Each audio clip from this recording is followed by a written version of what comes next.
कराची के शहरियों पर के इलेक्ट्रिक के मजालिम बढ़ने लगे। जायद बिलिंग, टैक्सेस की भरमार और लोड शेडिंग का अजाब शहरियों को करने लगा बेहाल। विफाकी इदारों और विफाकी पॉलिसीज के खिलाफ कराची की सियासी क़यादत बोल पड़ी। PTI के रहनुमा अली जैदी ने कहा कि कराची में बदतरीन लोड शेडिंग मामूल बन गई।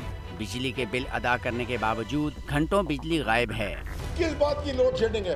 तो क्या उनके पास फ्यूल नहीं है? क्या कोयला नहीं मंगाया? क्या तेल नहीं मंगाया? क्या फर्नेस ऑयल नहीं मंगाया? क्या LNG नहीं? क्या प्रॉब्लम है कि इस शहर में अभी भी लोड शेडिंग हो रही है?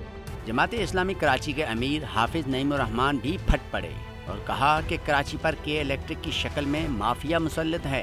पीपल्स पार्टी उनकी सहूलतकार है। 14 महीने बाद तक MQM पीपल्स पार्टी के साथ मौजूद रही, हमारे इदारे छीनते रहे उनसे। आप आज तक नहीं देते कि जो इख्तियारात छीने थे वो आप हुकूमत में शामिल थे। आपने रेट लगवाए लेकिन कराची के अवाम को कुछ भी नहीं मिला। PSP के रहनुमा मुस्तफ़ा कमाल ने शहर कायद के मसले को चोरों का नहीं चौकीदारों का मसला करार दे दिया। क्या फैसला करेंगे? 14 सालों से पीपल्स पार्टी की यहाँ पर हुक्मरानी है। MQM पहले भी हुकूमत में थी, आज भी हुकूमत में है, तो चीज़ें बेहतर नहीं हो रही। और मैं समझता हूँ कि इस तरह का जो इस वक्त जो की अरेंजमेंट है, इस अरेंजमेंट में कोई मुश्किल फैसला हो ही नहीं सकता। कहा 40 साल से चौकीदार ही शहर को लुटवा रहे हैं।